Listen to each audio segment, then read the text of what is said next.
بسم الله الرحمن الرحيم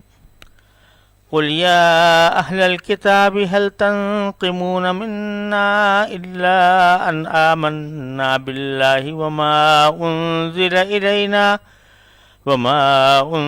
إلينا وما أنزل من قبل وأن أكثركم فاسقون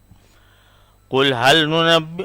أنبئكم بشر من ذلك مثوبة عند الله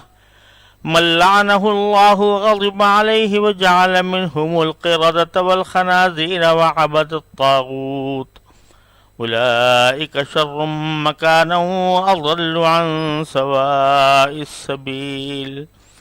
وَإِذَا جَاءُوكُمْ قَالُوا آمَنَّا وَقَدْ دَخَلُوا بِالْكُفْرِ وَهُمْ قَدْ خَرَجُوا بِهِ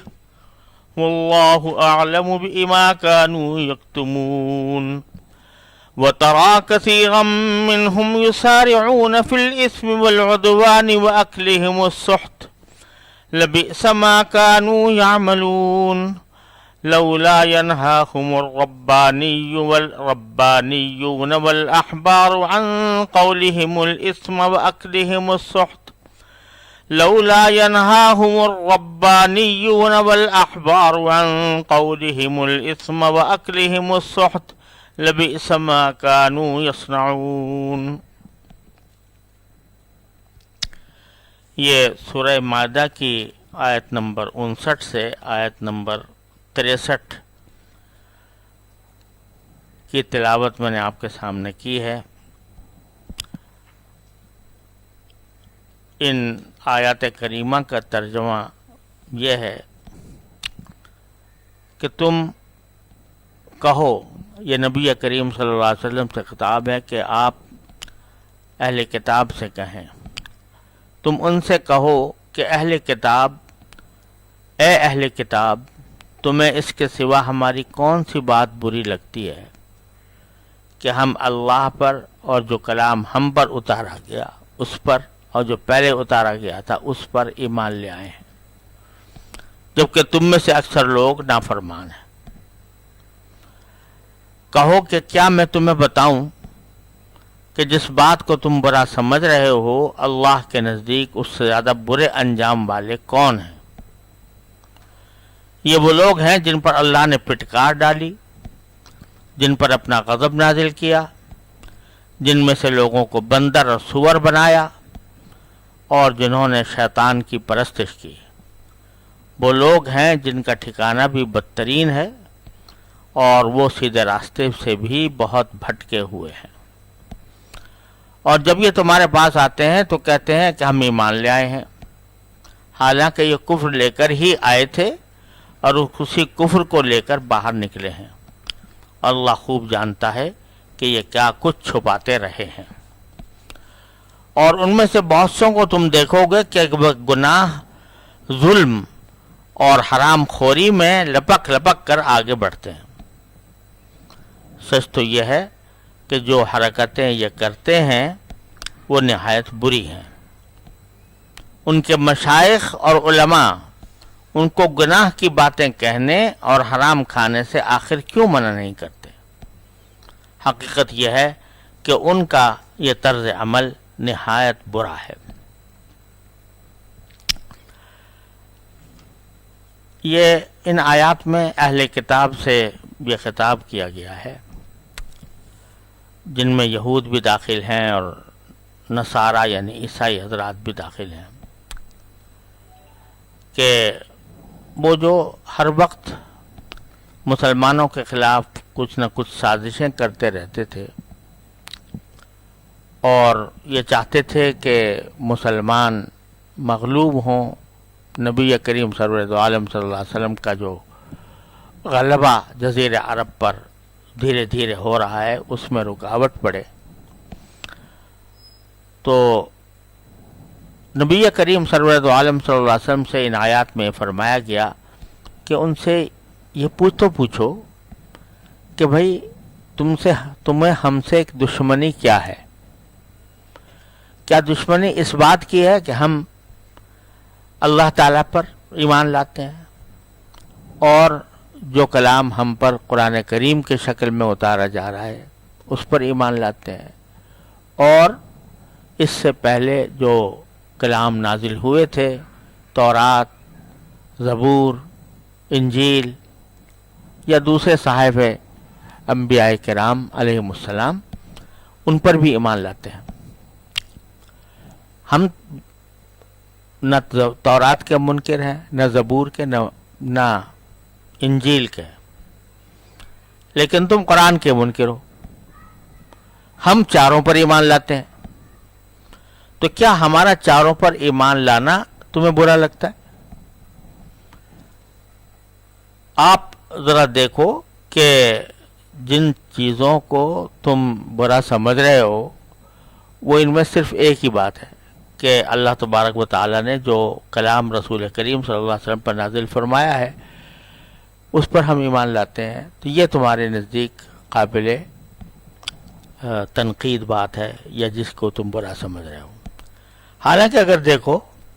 تو یہ دیکھو کہ تم اپنے ماضی کی طرف نظر دوڑاؤ، اپنی تاریخ کو دیکھو، تو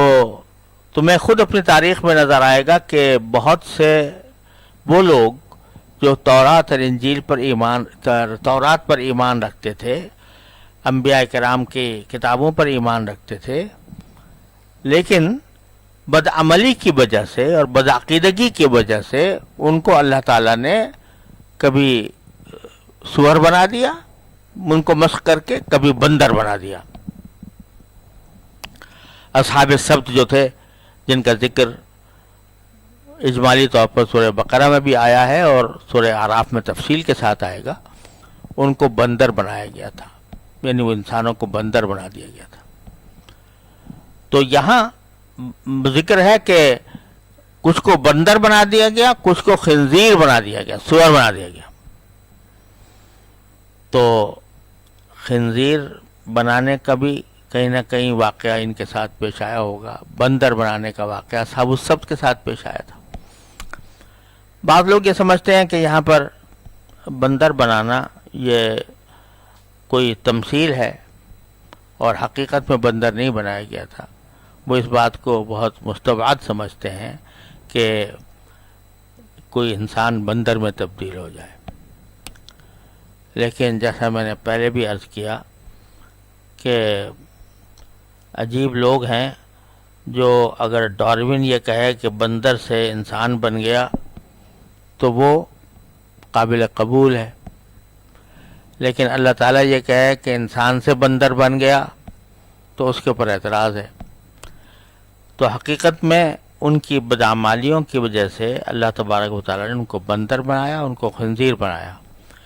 تو اس کو باری تعالیٰ فرماتے ہیں کہ اہل کتاب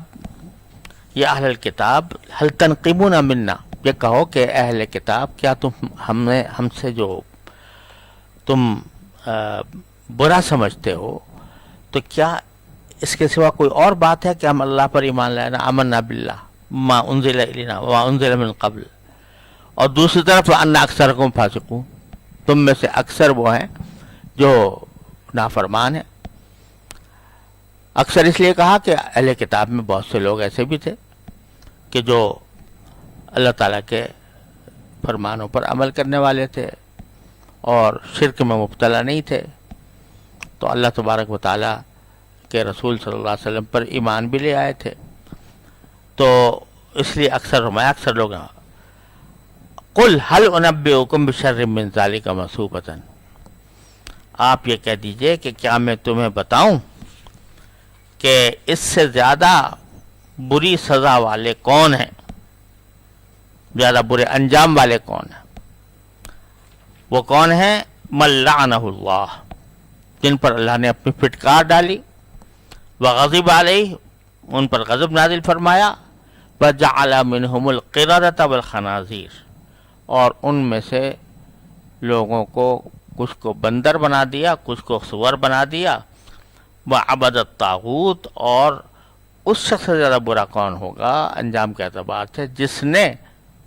طاغوت کی عبادت کی، شیطان کی عبادت کی۔ اولئک شر مکانا، یہی لوگ ہیں جو اپنے مقام کے اعتبار سے بدتر ہیں، وہ اضل عن سواء السبیل، اور سیدھے راستے سے بھٹکے ہوئے ہیں، بہت بہکے ہوئے ہیں۔ اور عجیب بات ہے کہ یہ ساری باتیں مسلمانوں کے خلاف کرتے ہیں، لیکن وہ اذا جاؤکم قالوا آمنا، جب اے مسلمانوں یہ تمہارے پاس آتے ہیں تو کہتے ہیں کہ ہم تو ایمان لے آئے ہیں۔ اس کے دونوں مطلب ہو سکتے ہیں، ایک یہ کہ ایمان لے آئے ہیں، جھوٹ بولتے ہیں، منافقت کرتے ہیں، دوسرا یہ کہ گول مول بات کرتے ہیں۔ آمنا تو کہہ دیا کہ ایمان لائے ہیں، لیکن یہ نہ بتایا کس چیز پر ایمان لائے ہیں۔ تو دل میں ان کے یہ ہوتا ہے کہ ہم تو اپنے کتاب پر، تورات پر ایمان لے آئے ہیں، یا انجیل پر ایمان لے آئے ہیں، یا اپنے پیغمبروں پر ایمان لے آئے ہیں، لیکن دکھا یہ رہے ہیں کہ آمنا کہہ کر کہ لوگ یہ سمجھے کہ رسول کریم صلی اللہ علیہ وسلم پر ایمان لے آئے۔ دونوں باتیں اس میں داخل ہیں۔ حالانکہ فرمایا کہ وقد دخلوا بالکفر وقد خرجوا به، وہ جب آئے تھے تو اس وقت بھی کفر کے ساتھ داخل ہوئے تھے، اور باہر نکلے ہیں تو بھی کفر کے ساتھ نکلے ہیں۔ واللہ اعلم بما كانوا یکتمون، اللہ تعالیٰ خوب جانتے ہیں کہ انہوں کیا باتیں انہوں نے چھپائی ہوئی ہیں۔ آگے فرمایا وَتَرَىٰ كَثِيرًا مِّنْهُمْ يُسَارِعُونَ فِي الْإِثْمِ وَالْعُدْوَانِ، اور ان میں سے بہت سو کو تم دیکھو گے کہ وہ گناہ اور ظلم اور حرام خوری میں لپک لپک کر آگے بڑھتے ہیں۔ تین چیزیں ذکر فرمائی، گناہ اور آگے عدوان یعنی ظلم، اور تیسرے حرام خوری۔ اگرچہ اسم کے اندر سب چیزیں داخل ہیں، اسم جب گناہ کو کہتے ہیں تو ظلم کرنا بھی گناہ ہے اور حرام خوری بھی گناہ ہے، لیکن یہ ان گناہوں میں سے ان دو چیزوں کا خاص طور پر ذکر اس لیے فرمایا کہ آدمی اگر کوئی اپنی ذات میں کوئی گناہ کرتا ہے، الیاذ باللہ کوئی فحش بدکاری کا کام کرتا ہے، تو وہ اس کی ذات کی حد تک محدود ہے، اور دوسرے پر ظلم کرتا ہے تو اس کا نتیجہ یہ کہ یہ کسی اللہ کے بندے کے ساتھ زیادتی ہوتی ہے، اور اس کے نتیجے میں یہ حقوق العباد پامال ہوتے ہیں، بندے کے حقوق پامال ہوتے ہیں۔ اور اللہ تبارک و تعالیٰ یہ فرماتے ہیں کہ میرے جو حقوق ہیں عبادات وغیرہ سے متعلق وہ تو میں معاف کر دیتا ہوں، بعض اوقات بغیر توبہ کے بھی معاف کر دیتے ہیں، اور اگر توبہ کر لے تو پکی بات ہے کہ معافی کر دیتے ہیں۔ لیکن جہاں تک میرے بندوں کا تعلق ہے، ان کی حق تلفی جو تم نے کی ہے تو وہ اس وقت تک معاف نہیں ہوگی جب تک کہ وہ معاف نہ کرے یا تم اس کا حق ادا نہ کرو۔ اس لیے پہلے عدوان کے لفظ کو تو پہلے اس لیے ذکر فرمایا، اور دوسرا حرام خوری، اکلہم السحت۔ سحت کے لفظی معنی تو ہر حرام چیز کے ہیں، لیکن بکثرت اس کا جو استعمال ہوتا ہے وہ رشوت کے لیے ہوتا ہے، کہ رشوت لینا کسی سے، اس کو سحت کہا جاتا ہے۔ قرآن کریم نے دوسری جگہ فرمایا انہی کے بارے میں کہ سماعون للکذب اکالون للسحت، یہ پیٹ بھر بھر کر حرام کھاتے ہیں، اور اس سے مراد اکثر و بیشتر رشوت۔ تو اس کو خاص طور پر اس لیے ذکر فرمایا کہ رشوت ایک ایسی مصیبت ہے کہ ایک مرتبہ اگر یہ معاشرے میں پھیل جائے تو پورے معاشرے کو تباہ کر ڈالتی ہے۔ اس کے بعد نہ انصاف کرنے والا، نہ مظلوم کو انصاف ملتا ہے، اس لیے کہ انصاف کرنے والا رشوت لے کر بے انصافی کر لیتا ہے۔ کوئی اگر فرض کرو کہ مظلوم ہے، وہ کچھ پولیس کی مدد حاصل کرنا چاہتا ہے، نہیں کر سکتا، اس لیے کہ اسے پتا ہے کہ اگر میں پولیس کے پاس جاؤں گا تو وہ مجھ سے رشوت مانگے گی، اور اگر دوسرے نے میرے مقابل نے دشمن نے اس کو رشوت دے دی تو میرے خلاف کام کرنا شروع کر دے گی. تو جب ایک مرتبہ رشوت کا بازار گرم ہو جائے تو پھر معاشرے کی تباہی میں کوئی کسر نہیں رہتی. اس لیے خاص طور پر اللہ تبارک و تعالی نے گناہ کا الگ ذکر کیا، گناہ کے ساتھ عدوان یعنی ظلم اور دوسرے حرام خوری کا الگ ذکر فرمایا کہ یہ لوگ، اور پھر فرمایا کہ یسارعون، کہ وہ اس میں لپک لپک کر آگے بڑھتے ہیں. تو یہ پتہ در حقیقت یہ فرمایا کہ جب کسی کوئی گناہ، یعنی ایک تو یہ ہے کہ اتفاقاً کوئی گناہ سرزد ہو گیا انسان سے تو اس میں معافی کی امید ہے، لیکن جب وہ گناہ کرتے کرتے کرتے کرتے انسان کی طبیعت میں داخل ہو گیا، سرشت میں داخل ہو گیا، تو اب وہ اس کے طرف لپک لپک کر آگے بڑھتا ہے، بڑے شوق سے آگے بڑھتا ہے. شروع میں جب آدمی کوئی گناہ کا کوئی کام شروع میں ابتدا میں کیا کرنا کا خیال پیدا ہوا تو دل میں ہیبت بھی ہوتی ہے، دل میں ایک رکاوٹ بھی ہوتی ہے کہ بھئی یہ گناہ کا کام ہے، میں کروں کہ نہ کروں. تو اس کا ایک خوف بھی ہوتا ہے، اس کے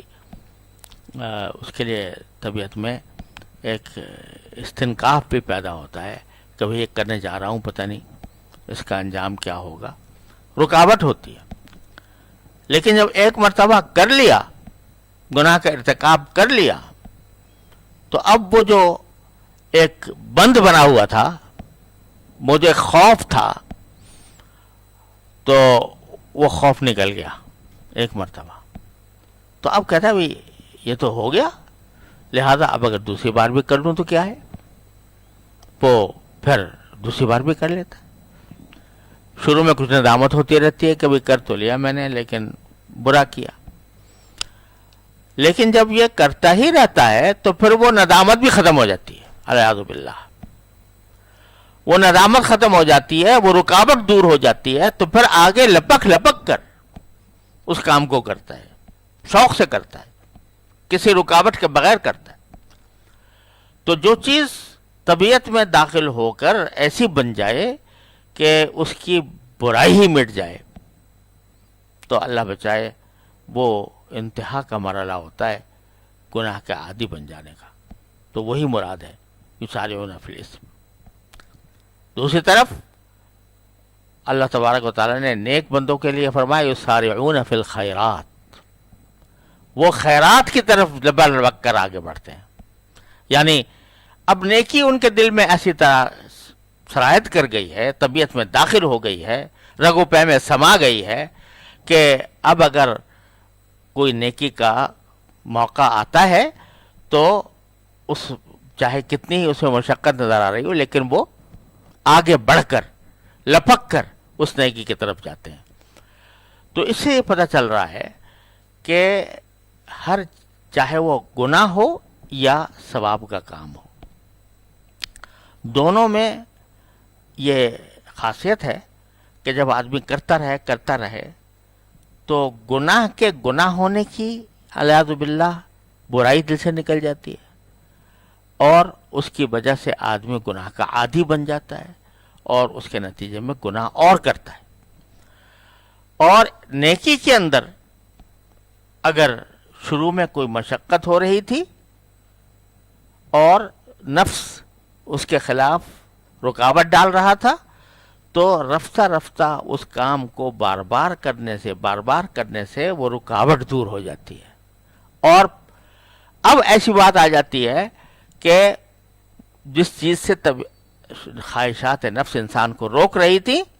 اب اللہ تبارک و تعالیٰ کے فضل و کرم سے اس کی طرف ایک شوق پیدا ہو جاتا ہے، رغبت پیدا ہو جاتی ہے. تو یسارعون فی الخیرات بن جاتا ہے آدمی کہ وہ ایک دوسرے سے آگے بڑھ کر لپک لپک کر اس کو آپ کو کرتا ہے. تو سبق یہ مل رہا ہے کہ اول تو گناہ کے قریب مت جاؤ. بعض اوقات انسان یہ سوچتا ہے کہ یہ جو میں گناہ کی بار بار خواہش ہو رہی ہے، بار بار دل میں چل رہا ہے، ایک مرتبہ کر گزروں پھر توبہ کر لوں گا، ایک مرتبہ کر گزروں پھر توبہ کر لوں گا. تو یہ جو نفس مجھ پر بار بار زور ڈالتا ہے، اس کا ایک مرتبہ اس کا پیٹ بھر دوں، پھر گناہ سے توبہ کر کے چھوٹ جاؤں گا، اور دل میں یہ حسرت نہیں رہے گی کہ میں نے یہ گناہ نہیں کیا. یہ شیطان کا صبر سے بڑا دھوکہ ہے، بہت زبردست دھوکہ ہے. کیونکہ ہوتا یہ ہے کہ اگر ایک گناہ جو ابھی تک کیا نہیں تھا، صرف نفس اور شیطان اس کی طرف آمادہ کر رہے تھے، ابھی تک کیا نہیں تھا، جب ایک مرتبہ اس پر جرأت ہو جاتی ہے اور آدمی کر گزرتا ہے، تو وہ پیاس، جو گناہ کی پیاس تھی، وہ گھٹتی نہیں ہے، بڑھتی ہے. وہ انسان کو اور آگے لے جاتی ہے. یہ جو دھوکہ ہے نا شیطان کا کہ ایک مرتبہ حسرت پوری ہو جائے گی تو میں مطمئن ہو جاؤں گا، وہ کبھی مطمئن نہیں ہوتا. اس کے نتیجے میں وہ اور گناہ کی طرف مزید پیاس بڑھتی ہے، بلکہ جرأت بڑھ جاتی ہے کہ پہلے تو ایک رکاوٹ تھی، اب وہ رکاوٹ بھی ٹوٹ گئی. تو اس لیے وہ آدمی گناہ میں بڑھتا چلا جاتا ہے، بڑھتا چلا جاتا ہے. تو اس لیے سبق یہ مل رہا ہے کہ کسی گناہ کو اس لیے بھی اختیار نہ کرو کہ ایک مرتبہ حسرت نکل جائے. کیا پتہ اس کے بعد تمہیں توبہ کا موقع ملے کہ نہ ملے، اور کیا پتہ کہ توبہ کا تقاضا بھی دل میں پیدا ہو کہ نہ ہو،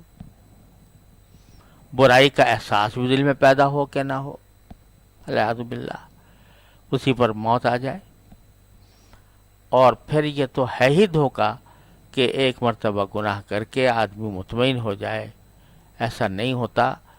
پیاس بڑھتی ہے، خواہشات مزید آگے کی طرف لے جاتی ہیں، اور اللہ بچائے کرتے کرتے کرتے کرتے کہیں ایسا نہ ہو جائے کہ یسارعون فی الاسم والعدوان میں داخل ہو جائے. اللہ تعالیٰ اس سے ہر مسلمان کو محفوظ رکھے. وصلی اللہ تعالیٰ علی خیر خلقہ.